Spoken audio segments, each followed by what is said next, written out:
मिल रहे हैं और कहते हैं आजकल चल रहा है, लेकिन अभी तक आजकल पूरा नहीं हुआ सरकार का। हम सभी कैबिनेट मंत्रियों से मिल चुके हैं, राज्य मंत्रियों से मिल चुके हैं, विधायकों को भी, 80 विधायकों को, मुख्यमंत्री जी को हमने अपना उद्बोधन करके ज्ञापन दे चुके हैं, लेकिन उसके पश्चात भी अभी तक भी हमारा कोई निराकरण नहीं हुआ है। कैसे होगा समाधान? कौन करेगा? कौन है दोषी? बीच में क्यों नहीं हो पा रही? अब दोषी का तो क्या बताया था, हमारे कुछ ऐसे कर्मचारी नेता हैं जो सेवानिवृत्त हो चुके हैं और उनको 5-5, 6-6 साल राजकीय सेवानिवृत्त हो चुके हैं, और लेकिन अभी भी वो बड़े बड़े महासंघों के अपने नेता बने हुए हैं। उनको इस बाबू की पीड़ा को ABCD की जानकारी नहीं है। क्या खुद की राजनीति चमकाने के कारण आपका काम नहीं होने दे रही? बिल्कुल 100% चाहिए। वो आगामी आने वाले विधानसभा चुनावों में अपने लिए विधायकी का टिकट पक्का करवा रहे हैं और मुख्यमंत्री जी को मिसगाइड कर रहे हैं, ये बाबू कौन के लिए। सुना आपने, जो कर्मचारी अब आगे जो साथी आपके बैठे हैं उनको कुछ होता है तो फिर क्या करेंगे? यदि इनमें से एक भी साथी को कुछ हो गया तो मंत्रियों को बता देंगे कि ये मंत्री होते क्या, ये 5 साल के कर्मचारी 60 साल के कर्मचारियों को खरीदना चाहते हैं क्या? कितनी राहत मिली है राहत कैंपों में? आप तो यहाँ पर हो, काम कौन कर रहा है फिर आपकी जगह? कर रहे हैं, हमें दिखाने के लिए राहत मिल रही है। राहत मिले ना मिले उससे हमें कोई फर्क नहीं पड़ा। हमें राहत नहीं मिली इसलिए हमें राहत कैंप से कोई फर्क नहीं पड़ता। कम से कम मानवता के नाते अधिकारियों को, मंत्रियों को यहाँ आना चाहिए। टेंट लगे, आंधी तूफान में चल रहे, टेंट फट चुके, इतनी संवेदनशीलता क्यों है? क्या कारण है? चुनाव नजदीक है और कोई वोट भी चाहिए। राजनीति में मानवता होती ही नहीं है। मानवता होती तो आते ना। मानवता तो यहाँ दिखाते हैं। कम से कम 20,000 आदमी, हम रात को 5,000 आदमी मरने के लिए तैयार थे, यहाँ मानवता दिखाते। मानवता तो उन्होंने दिखाई नहीं है। मानवता तो उनके अंदर है ही नहीं। तो क्या माने मानवता शर्मसार हो चुकी है? मानवता तो हमारी तरफ से तो खत्म हो चुकी है, क्योंकि हमारे जिस आंधी में कोई मंत्री मिलने नहीं आया तो मानवता रही कहाँ है? इतनी भारी मानवता तो प्रशासन की भी खत्म हो चुकी है। प्रशासन वैसे तो मंत्रियों के एक आदमी जाता है मिलने के लिए, भीड़ लगा देता है। कौन प्रशासन यहाँ आया मिलने के लिए? आप भी तो प्रशासन के मुखिया है, मुख्य अंग है, फिर आपके साथ की क्यों?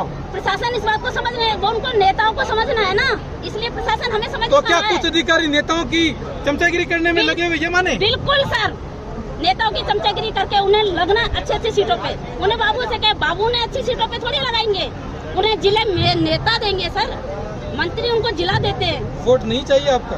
वोट उनको चाहिए नहीं चाहिए इसका डिसीजन कल तक होगा। कल पता चलेगा उन्हें हमारे वोट चाहिए या नहीं चाहिए। कल क्या कुछ करने वाले बता दीजिए। अब ये सर कल का वक्त ही हमारे आदेश पर डिपेंड करेंगे कि आदेश हमारे किस टाइम में आते हैं, वो हम अनाउंस कर देंगे कि उनको हमारे वोट चाहिए तो कल हमें पॉजिटिव जवाब दे, नहीं तो हमारे वोट उनको नहीं चाहिए। कल का टाइम है उनके पास। सरकार के मंत्री आश्वासन दिया, आपका अनशन समाप्त करवाया, इतनी बेरुखी की कल आपसे मिले भी नहीं। सरकार असंवेदनशीलता की हद कर दी है सर। अब जो हमारे मंत्रालय कर्मचारियों का जो सब्र है, अब सब्र का बांध टूट चुका है सर।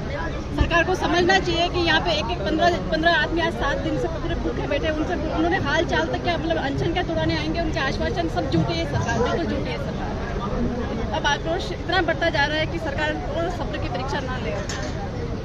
मंत्रालय कर्मचारी बहुत सब्र दिखा चुका है, अपना हर तरीके से दिखा चुका है, लेकिन अब आगे नहीं दिखाएगा।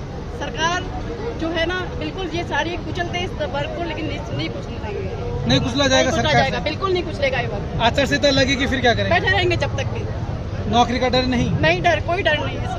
सरकार को समझना चाहिए कि यहाँ पे 15 आदमी आज 7 दिन से पूरे भूखे बैठे, उनसे उन्होंने हाल चाल तक क्या मतलब अनशन क्या तोड़ाने आएंगे, उनके आश्वासन सब झूठे है सरकार, बिल्कुल झूठी है सरकार। अब आक्रोश इतना बढ़ता जा रहा है कि सरकार और सब्र की परीक्षा ना ले। मंत्रालय कर्मचारी बहुत सब्र दिखा चुका है, अपना हर तरीके से दिखा चुका है, लेकिन अब आगे नहीं दिखाएगा।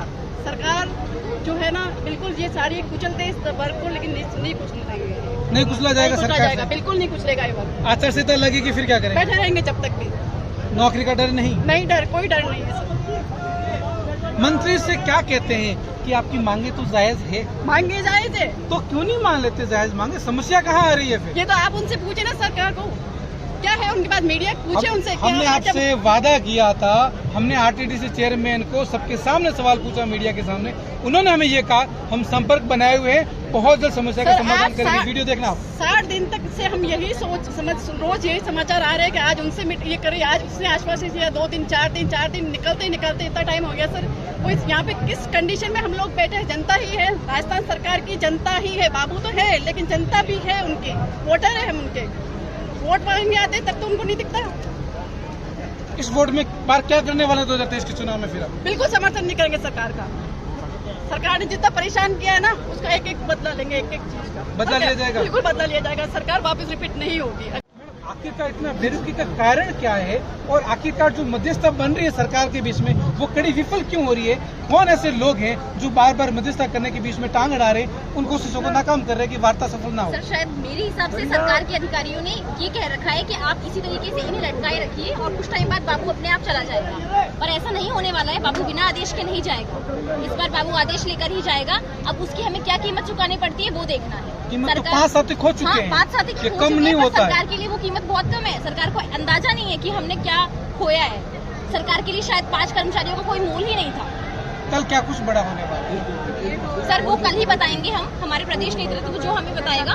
पर आप इनकी बेरुखी देखिए, कल इन्होंने हमें पुलिस की गाड़ी में बैठा लिया सिविल लाइंस पर कि महेश जोशी जी इसी गाड़ी में आकर आपसे मिलेंगे। फिर और कब मिले? नहीं मिले वो हमें ले जाकर विजयनगर थाने छोड़ दिया उन लोगों ने। फोन भी आपके ले लिए गए ऐसे बताया जा रहा है? अभी तो नहीं लिए गए। हमारे 4 साथियों के फोन ले लिए गए। ऐसा क्या था फोन में? वहाँ के धरने प्रदर्शन को कोई वीडियो थे? सरकार को डर था कि कोई बात वायरल हो जाए? हमारी तरफ से कोई उग्रता नहीं थी। हम लोगों ने पहले घोषणा की थी। अगर उग्रता करनी होती तो हम पहले घोषणा करके नहीं जाते। वहाँ पर सीधे जाके हम कुछ भी बवाल कर सकते थे, पुतले जला सकते थे, पर हमारा ऐसा प्लान ही नहीं था। हमें सिर्फ वार्ता करनी थी। वो हमारे 5 साथियों पहले अनशन तोड़वा कर गए, 11 साथियों। कल के बाद से क्या लगता है, क्या निष्कर्ष निकल सकता है आपके अनुसार? सर, निष्कर्ष सिर्फ सरकार बताएगी कि आदेश के संबंध में उनका निष्कर्ष क्या निकलेगा। हमारा निष्कर्ष जो होगा वो वोटों का परिणाम, मतलब चुनावों का परिणाम बताएगा। आदेश क्या निकलेगा? सरकार अभी भी आपकी बातें सुन नहीं रही है।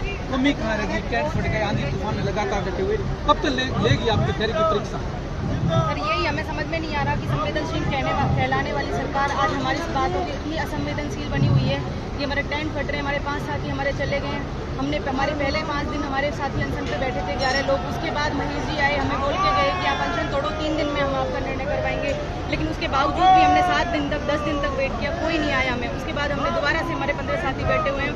आज ये हालत हो रही है, डेली कभी किसी को लेके जा रहे हैं हॉस्पिटल, कभी किसी को। लेकिन सरकार यहाँ पे आकर ना तो ये अनशन तोड़वा रही है, ना कुछ बोल रही है, ना कुछ निर्णय दे रही है कि कुछ तो कम से कम करके जाए। कि हम यही सोच रहे हैं कि कभी हमारा सरकार सुनेगी, कब हमारा भला करेगी। इंतजार करते इतनी भारी संख्या में आप लोग हो, मात्र शक्ति भी मौजूद है। आज धरने का 61वां दिन है आपके, और साथी अनशन पर है। सरकार की बेरुखी क्यों, और कब तक क्या कुछ होने वाला है? सरकार होती बेरुखी है। सरकार रूखी सूखी उभारी वारी हुई कब है? सरकार है ही बेरुखी। ये तो सब सरकार ने दिखा दिया। आंधी तूफान में ना तो यह प्रशासन मिलने आया और ना ही सरकार के कोई मंत्री। राहत कैंप में जाके क्या दिखाना चाहते हैं वो? कि हम संवेदनशील है। वो राहत कैंप में सिर्फ दुनिया को बेवकूफ बनाना चाहते हैं। राहत दे रहे, राहत पेट्रोल डीजल के दाम कम करो ना। राहत देने क्या राहत दोगे? बिजली कम कर दी, बिजली के भाव कम कर दिए। बिजली तो जलाते ही कितने गाँव के लोग। पेट्रोल डीजल राहत का कोई संवेदनशील नहीं है। सरकार ने एक भी मंत्री नेता यहाँ आंधी तूफान में मिलने करने किसी भी लिए नहीं आया। सिर्फ महेश जोशी जी यहाँ हमारे अनशन तोड़वाने, धोखा देने, झूठ बोलने आए थे और चले गए। उसके बाद कल जब उनसे मिलने गए, उनका घेराव करने गए, तो मुंह छिपा के पता नहीं कहाँ से आए। वो जयपुर के बाद महेश जोशी जी, बात नहीं हुई उनसे? बात नहीं हुई। जयपुर के अंदर होते हुए उनको मालूम था कि मंत्रालय कर्मचारी मिलने आ रहा है। उसके बाद भी वो किसी मीटिंग को ले लिया। मीटिंग जयपुर इससे बेहतर तो खाचरियावास जी भी मिले आपसे। खाचरियावास जी मिले, लेकिन खाचरियावास जी रिप्लाई अच्छे उसमें देंगे तब मिलना होगा ना। मिलते तो मंत्री है, मिलने को मना करते कब है?